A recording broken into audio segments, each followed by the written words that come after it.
This is Fred the Exalter.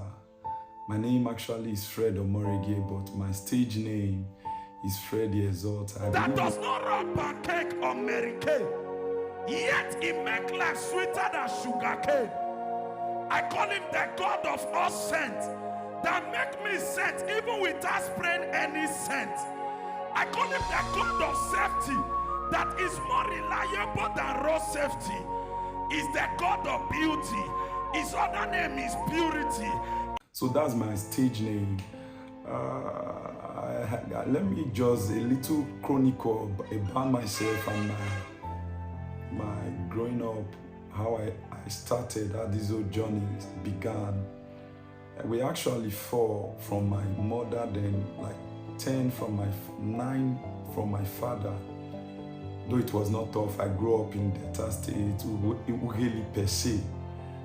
I'm not an Urobo boy, I'm a Bini boy. I believe you must have heard about one of my tracks. God's name is 70 languages, where I did Bini, Urobo, Yoruba, Igbo, and the Chinese and all. Some persons reached me and they said, "Are you from Benin now?" Because I get Bini and Urobo very clear. So we grew up in Delta State, then migrated to Benin. Actually stayed in 2 rooms for a very long time. My father became sick. There was no money to take care of my father. He actually died after about 10 years of being sick. He died because of there was no enough money to take care of him by reason of his health challenge. So we migrated to Benin and we stayed in Benin for a very long time. Though it has been tough, I won't lie to you. My mom was in 1 room for a very long time. Me, myself, we were in 1 room together for a very long time until I started this race, this my chanting race. I actually had a revelation of it when I was a courtist. Before I actually met with God. I was also a care guide in my school. I was like the coordinator. Mina Wolo, Zawalas, Obringadi, Diskeske Ofiriki Lagbaja still remains Aja. That is to say, this is Amwa Iranowe. That's my past anyway. So I gave my life to, I had an encounter with God, gave my life to Christ, worked with the Redeemed Christian Church of God, slept in church for 1 year. It was tough. When I mean it was tough, it was tough. They were paying us 15,000 monthly. And that 15,000 was a bogus amount of money, I won't lie to you. And it was tough. So before I migrated and I became a full-time pastor, it was tough. Redeem moved me to a village. That's where I pastored for about 4 years. It was the darkest moment of my life. This is a period that we have to fast 6 to 6 in the evening, no food to break. We have to trust God for a miracle mineral and a miracle bread to break the fast. And that's where the gift in this my shanty ministry came. I started small, though it was tough as at the beginning. I remember vividly a time came I want to do a video. We have to take sometimes a year to plan the video because of the monetary challenge. But I didn't give up. I kept pressing. The path has been strong. It has been tough. But one good thing about it is that I didn't give up. I won't lie to you. I kept pressing, and by the grace of God, though we know we are not there yet, but we are not where we used to be. We are not where we want to be, but we are not where we used to be. I believe starting small is painful, but the good thing is that if you stay there, if you stay pure, stay in God, stay in Christ, God's way is not, I won't lie to you, it's not fast. Waiting men looks like wasting men. It's not fast. It's not fast. It's slow but sure. It's slow but sure, because if you look at Philippians 4 verse 19, he said, "He shall supply our need according to his riches in glory." In other words, when he's blessing man, he blesses man at his capacity. So his blessings are not small. So it takes time to prepare his own that he will bless. His own that he will bless. That's why his path is slow. I won't lie to you. When he tells you that it's narrow for sure. When he tells you it's rough for sure. When he tells you it's hard for sure. 2 Timothy 2 verse 3, he said, as a good soldier, the part of a soldier is the hard part. And 2 Timothy 2 verse 12 or so, He said, yea, and all that will live godly in Christ. Verse 3, verse 12. He said, yea, and all that will live godly in Christ. We suffer affliction. So my candid counsel by reason of this is that stay in God. Don't let the wind of this time push you away from God. Many have migrated from the path of light because of mammon. Yes, many have left Christ. Our bassist, our keyboardist that used to play for me that 12 years back, now many of them are driving big cars now, but they got the money, but they've lost the God. Yes, that's it. My actual motivation is I want to please God. That's one. Then number two, the other motivation is that this assignment that has been given to me is a calling.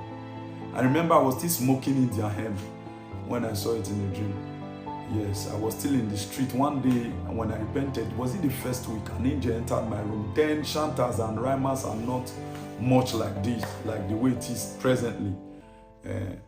By the grace of God, I'm one of the pioneers of rhyming industry when it comes to calling God's name in different dimensions. So one of the things that motivated me is number one is a calling. Number two, I love God. So that's it.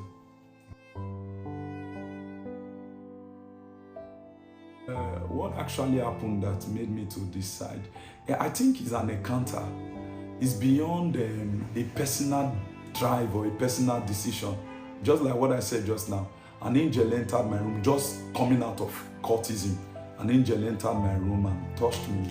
And suddenly I found myself as an intercessor, slept in church for 1 year. So I think my root is very deep when it comes to prayer. And so I think that's what has really influenced my life.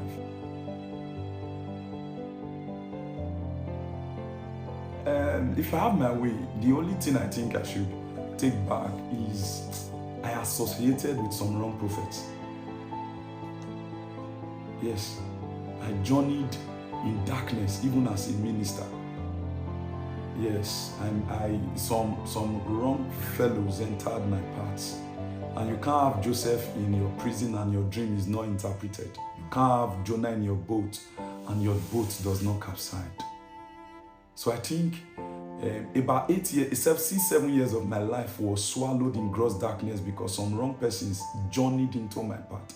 And I almost missed God and I almost lost this path. Yes, that's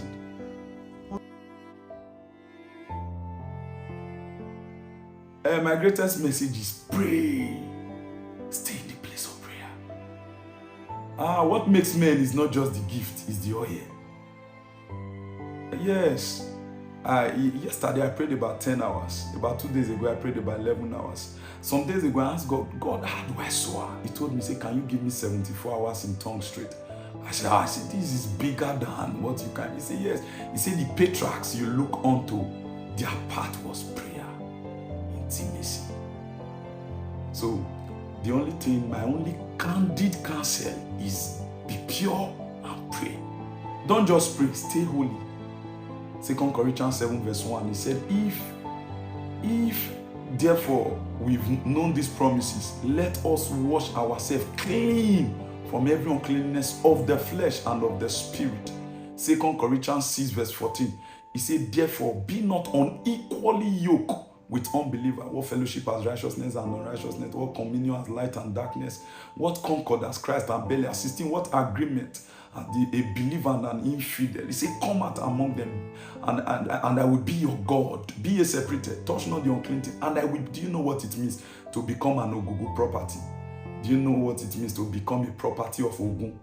And so becoming a property of a God, the sky will not be your limit. It will be your takeoff point. You can pull down any mountain. Waiting men are not wasting men. Don't run with the crowd. Wait for the God that pick men to the top. My candid counsel for this generation is wait for God. Wait for God. We are in a fast, a marathon generation. People are in haste. if you visit my page on my account, God's Fred the Exalter, you will see my videos. You'll be somebody, one of my friends, they white the Rama, Arubo Ojo, that is far better than Obasanjo. When he watched my video, he has ministered in experience 4 times. He told me, say, Fred, where have you been? I said, God has been. I'm in the secret place. I'm out of the limelight. When God is making men, he makes them in the secret. Yes, he doesn't make them in the public. He brood on them. He break them. He mold them. He now looks at them. When he sees his face in them, his character, they cannot mirror him to the world. Then he cannot bring them to the public. So my candid counsel is wait. Waiting men are not wasting men. While you wait, a mammon may not come towards you. Merchandise may not be gathered in your treasury. You may not have much luxury, but strength grows in you. But they that wait upon the Lord shall renew strength. He didn't say they will gather mammon. He said they will renew strength. They shall mount up wings and they shall soar. But wait. Listen, I want to drop this before I round up. He said the earnest expectation of the creation will wait. In other words, while you are waiting, God will keep your audience to wait for you. Yes, that's it. Thank you.